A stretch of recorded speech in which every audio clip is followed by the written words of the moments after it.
Good morning. Good morning. Welcome to Community Unitarian Universalist Church. My name is Sandy Farlow, and I'm one of your worship associates. I'm glad you're here with us this morning, whether in person or joining us online. We are an inclusive congregation that welcomes you as you are, inclusive of all your identities, complexities, and situations. We welcome your whole self, even if it's not quite fully assembled, because we recognize that we are all a work in progress, and we are all in this together. We have one of our favorite advocates for social justice with us this morning, Bill Holston. You all will remember, Bill's been with us a long time. We met him when he first came to talk to us about Human Rights Initiative, HRI, who has since become one of our community sharing partners. Well, after his many years at HRI, Bill has taken on a new role as the COO of the Dallas Eviction Advocacy Center, and he's here to tell us today about the work that they do.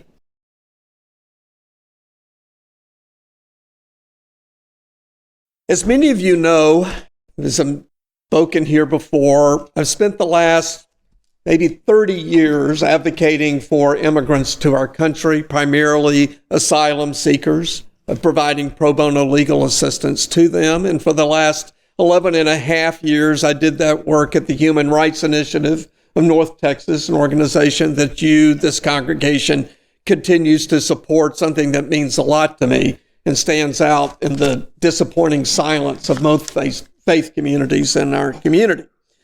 But I became increasingly convicted that about 10 years is as long as you should be the leader of a nonprofit organization. And after that, you should move aside, make room for new leadership, fresh ideas, new energy, new networks. And so I went to my board of directors about a year ago and I said, y'all need to be working on a secession plan, which of course they didn't. And but I had zero desire to retire. I believe that justice work for a lawyer is a lifetime work, and as long as I am physically and somewhat mentally capable of proceeding, I intend to do that. So I started looking for what was next, and I immediately thought of the organization my friend Mark Melton started, the Dallas Eviction Advocacy Center. So this was an organization that started during the pandemic as an emergency response to the eviction crisis that was going on and continues to go on in this country. Now, it started by Mark reading a single Facebook post of somebody that was getting evicted, and he stood up and went and represented these people, and he was shocked to see how evictions actually worked and how the system is stacked against tenants under Texas law and made even worse by the practices of the justices of the peace. But he realized that a lawyer could make a practical difference. And so he started recruiting people to help him go to court and represent tenants. And it became so successful, so quick, that he started a nonprofit organization about 3 years ago. And that's grown steadily. Now we have 8 lawyers and 3 legal assistants. And our goal is to go to every eviction court in Dallas County and make sure that everybody who is facing an eviction does that. And we screen for nothing. We don't screen for income. We don't screen for immigration status. We represent every single person that comes to court and asks for our help. And it's just a beautiful thing to see. However, it was an organization that started in the pandemic. Mark was running that organization in addition to a full-time practice as a tax lawyer with a major international law firm. And I reached out to him and said, I bet you could use some help. And he said, yes, I could. And so about 3 months ago, I left HRI and became the Chief Operations Officer of DEAC. What does the Chief Operations Officer do? It's whatever they need me to do. So I'm working on financial, pardon me? Kind of like a PA. It is like that. And so, and it's been great. I've really, really loved the work, and our lawyers are Can I say badass? Yes, they're really badass lawyers. They really work really great and fearlessly. And so Mark's idea was what he called the saturation theory, was saturating the justice of the peace courts, which are the courts where evictions take place, with a lawyer. And by doing that, it would really police the system. And the landlords who have been systematically ignoring the rights of tenants for many, many years would stop doing that once they saw that lawyers were there to point out the law and make sure that the law was being followed. Because the landlords had a gamble that was, if we don't show up, they'll win. And that was exactly what happened. They won most of the time, but with a lawyer, they win much, much less. We actually win a lot of our cases. Initially, it was 97% of our cases. It was very, but one of our goals, which sounds odd, is for that percentage to go down, because really what we're doing is we're enforcing the law. And if the landlords will comply with the law, they will be successful most of the time. And that's because Texas law is very oriented towards landlords. I know, shocking. You'd think that it would be much more egalitarian, but it's not. So what are the rights of landlords of tenants? There's actually very few. They're very, very fundamental rights. And so it's really pointing out very fundamental things are what we're doing. Here's the couple things that the rights are not. There is no right to cure. So if the tenant is able to pay 100% of the rent they're behind on, the landlord doesn't have to take it. That could be $5 they're behind on that rent. They can proceed with an eviction even if the tenant wants to pay and is prepared to pay.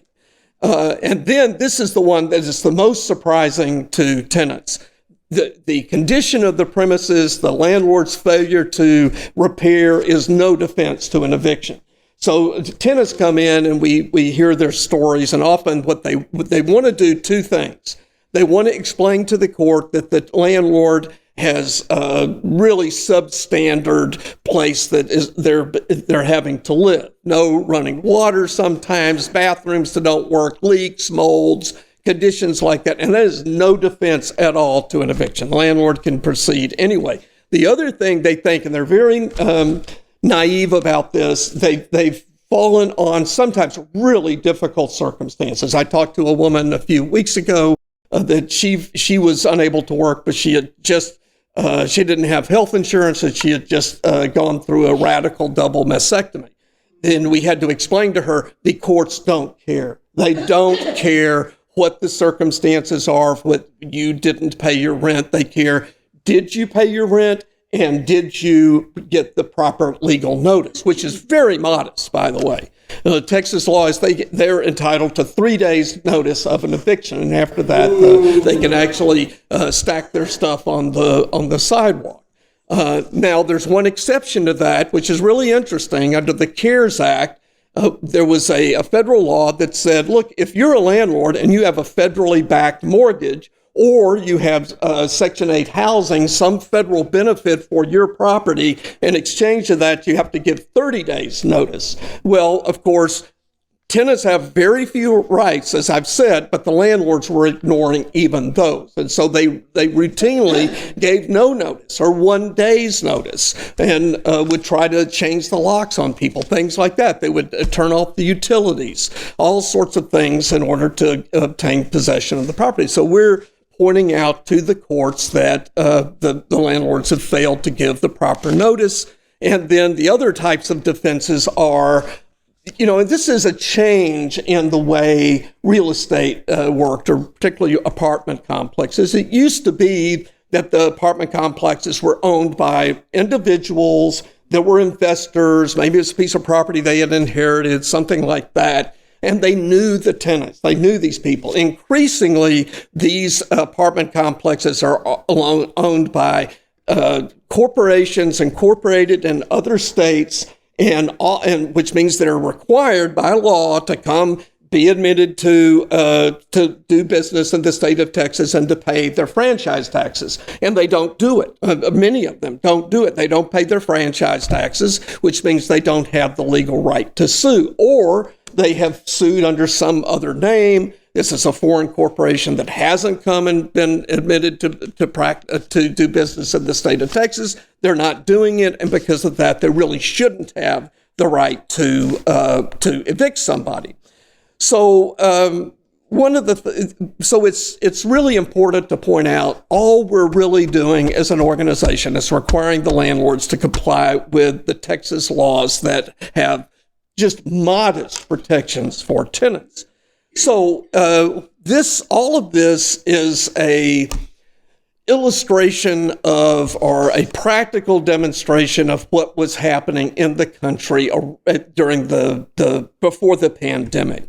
So the Eviction Lab, which is a nonprofit, did a study, and they showed that 7.6 million individuals were threatened with evictions. Now, who are these millions of people that are facing evictions? 2.9 million children under age 18 are some of the individuals that are facing eviction. So households that include children are filed against for eviction at very high rates. And then in addition to that, it's important to point out that evictions and housing rights are a racial equity issue because Black females are disproportionately impacted by evictions. Black renters face far higher risk of eviction than any other group. Between 2007 and 2016, roughly 1 in 5 Black adult renters were living in a household filed against for eviction, and roughly 1 in 10 were evicted every year. So this is, as I said, a racial equity issue, and that's the national statistics. Locally, between January 1st, 2001 and January 19th, 2024, according to the Child Poverty Law Center, there were 105,887 eviction filings in Dallas. So that is a lot of people facing eviction. Let's talk a little bit about what that actually means. Let's think for a second about the idea of home. So in the book Eviction, how many people have read that book, Evicted by Matthew Desmond? Yeah. It's a very, very good book. It's based on evictions in, I think it was Milwaukee, Wisconsin. The home is the wellspring of personhood. It is where our identities take root and blossom, where children we imagine, play, and question, and as adolescents we retreat and try. As we grow older, we hope to settle into a place, to raise a family or pursue work. We try to understand ourselves. We often begin by considering the kind of home in which we were raised. So what does it mean to be threatened with the loss of that? The author says, losing a home sends families to shelters, abandoned houses, and the street. It invites depression and illness, compels families to move into degrading housing in dangerous neighborhoods, uproots communities, and harms children. Eviction reveals people's vulnerability and desperation, as well as their ingenuity and guts. And that's something we see every day. We see people that are, by circumstances, facing eviction, but they're resourceful, clever, creative people. And what we're often doing is buying them time in order to have a creative solution to the situation they find in. So let's talk a little bit about the more specific impacts of eviction and what they have on individuals. Eviction is associated with, first of all, is health, physical health. Eviction is associated with decreased access to primary and specialty medical care. In addition, those facing evictions often have difficulty responding to their health needs while struggling to maintain housing. Eviction itself amplifies the individual risk of COVID and other comorbidities. People at the highest risk of eviction are also more likely to live in substandard housing that threatens their health, such as poor ventilation, pest infestations, and mold. We hear this every single day from people that are talking about the conditions of the properties that they live in.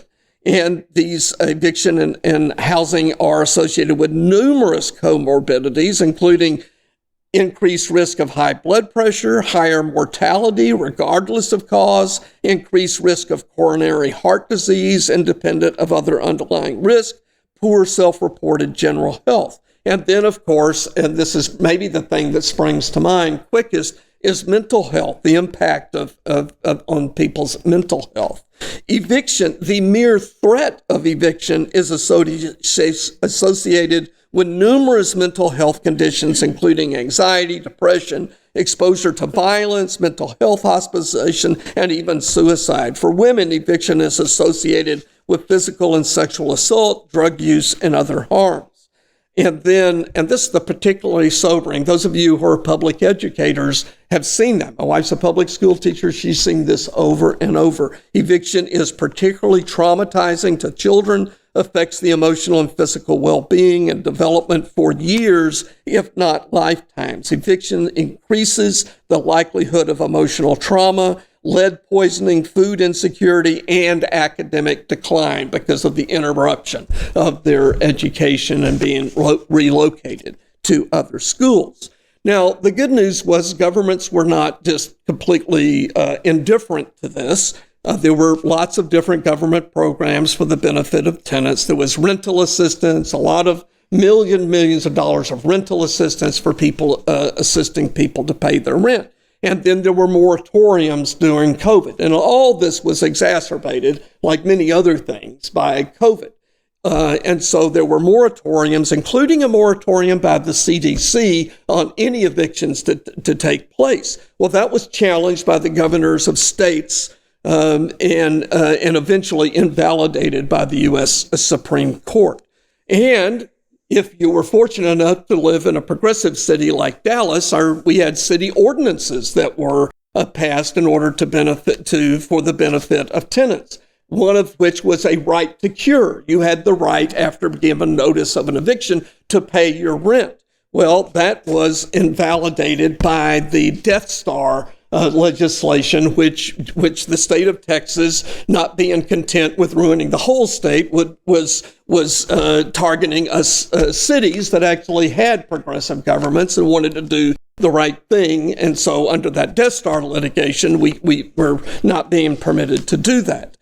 So it's really important to picture. I think this was one of the things that has been the most impactful for me personally, and because I'll go in the morning. I go to eviction court every single morning with our attorney, so I see the people that are facing this. And I don't know what I anticipated, but what I found was how many people are working. People are working 1, 2 jobs. And these single moms are working 1 or 2 jobs and raising children. But so why aren't they paying their rent? Well, rents have been increasing dramatically.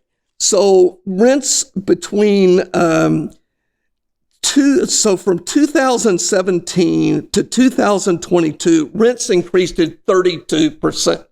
Well, how many people think that incomes increased by 32% in that period of time? No, they didn't. And so there's this concept of challenging a housing challenge, which is the idea that you really shouldn't be paying any more than 30% of your income for housing. Well, the poorer you are, the less likely that is to be true. And so the people that are, so what does it take to rent a 2-bedroom apartment? It takes about a $25 an hour wage. And that's the 70th percentile of wage earners.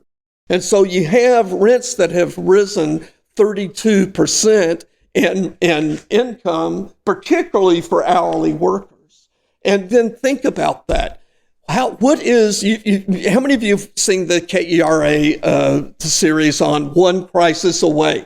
It's an excellent program, really, really well done. And that's what it talks about. And we see this every day. People are, and it's not even a crisis. They're one bump in the road away from not being able to pay their rent. A broken down car, reduction in their work hours, a sick kid, a sick parent, an illness or a work-related injury where they're not able to work or they have reduced hours. And that's all it took for them to start getting behind in the rent. And so maybe once upon a time, if your landlord was somebody who knew you and said, yeah, Jill is working 2 jobs, raising her kids, but she's always paid her rent, and she's probably going to, when she gets back to work, she's going to pay her rent. But if you are Omega Partnership number 3, you don't know Jill. You don't care whether she had cancer. You don't care why they didn't pay their rent. You want your property back so you can rent it to somebody else. And that's what people face every single day. And it's I think the saddest thing of all is to talk to people who are expecting the courts to be just, and they're not. I saw that in the immigration world. Asylum seekers were like, well, I'll just go to court and I'll tell my story. I'm like, yeah. You go to court without a lawyer and tell your story, you will lose. Like 90% of the time, you will lose. With a lawyer, you're very likely to win, but not by some magic or trickery. It's just knowing the law, explaining the law, and pointing out to the court what their legal rights of the tenants are and asking the courts to respect that. So I want to talk a little bit about what it actually looks like in evictions court. Well, the evictions take place in Justice of the Peace Court, which is, if you've ever gotten a Department of Public Safety traffic ticket, that's where you went, was Justice of the Peace Court. The typical justice, well, first of all, Justice of the Peace does not have to be a lawyer. And there is a wide range, just like anything else with our legal system, of competence of these judges. Some of them are very harsh, and some of them actually are pretty good at trying to follow the law, whether they're lawyers or not. The average eviction trial takes about 4 minutes. And if you go to eviction court and watch it, you'd be astonished. And I see this, and again, it's one of the most shocking parts of it, is I see people, sometimes people that we didn't get to, like we set up tables in the lobby of the courthouse, and as people come in, we said, do you have an eviction? We have a sign that's a really big sign that says free attorney for tenants, like really scaled down messaging. It was like, do you have an eviction case? We have free lawyers. Do you want our help? Yes. And we go into court, but we can't catch everybody because most people are showing up. They're taking time off from work. They have their children with them, and they get there at the last minute, and we're already in court helping people. So sometimes we just don't get to them before they walk in and represent themselves. And the courts, in most of the courts, refuse to let us solicit clients in the courtroom. We have to do it out in the hallway. So occasionally we see people who, I see it all the time. Someone walks out and they just look stunned. And I say, ma'am, it's almost always a woman. I say, ma'am, do you know what just happened? No. I said, well, you just got evicted. And they're like, really? And I went, yeah. When he said judgment for the plaintiff, that's what that meant. And they're like, really? Because the whole thing was 3 minutes, maybe. And they went in and they explained this is why they didn't pay their rent. The judge totally disregards it and orders them evicted. And I say, okay, let me talk to you about how to appeal your case. We have instructions and we sit down. And one of the things that we've been able to accomplish, there are a couple big things we've been able to accomplish as an organization. One is the number of people doing pro se appeals to the county court has dramatically increased. The county has had to add staff at the county courts in order to process the number of appeals that are now taking place, which buys people about a month or 2 months. And so I've had people say, well, okay, you're just delaying things. Yes, often that's true. Sometimes they're able to actually reverse because the county judges are much more competent than Justice of the Peace. Sometimes they can get a new trial by doing that. Often they just buy 1 to 2 months. But guess what? That's sometimes all they need in order to make a new plan. We talk to people, yeah, I'm moving out of state. I have a daughter that lives in North Carolina. I'm moving there. Or, yeah, I'm now back to work. I'm actually going to get enough. I'm making enough money. I can actually pay off my rental arrearage, but I need 2 weeks. I need 3 weeks. Or sometimes they've applied for rental assistance from the county or city, and it's about to come in. Sometimes it's a disability check. It's just that delay gives people an opportunity to make a plan, and so it doesn't just result in the default of the constable showing up and stacking everything you own out in front of your house where it just gets stolen by the community. And that's what we work for. And so we've been very successful at that. The Child Poverty Action Lab, a local nonprofit, did a study, and they showed that there is a large increase in the number of people that they actually got court observers from SMU Law School to go to court and watch proceedings and record how often people showed up with lawyers, without lawyers, and what the results were. As I've said earlier, showed up without a lawyer, your chances of prevailing are nil. With a lawyer, it's actually very good, and the percentage of people being represented by lawyers have dramatically increased in the last year. And that's in part is due in part to the Legal Aid of Northwest Texas and us. Now, I'm a big fan of Legal Aid of Northwest Texas. I have good friends that work there. It's an awesome organization. They do lots of things, and including things that we cannot. But one of the advantage we have as an organization that they don't is we don't accept any money from the Legal Service Corporation, which is what funds most of legal aid. Why? Why wouldn't we take those big dollars from LSC?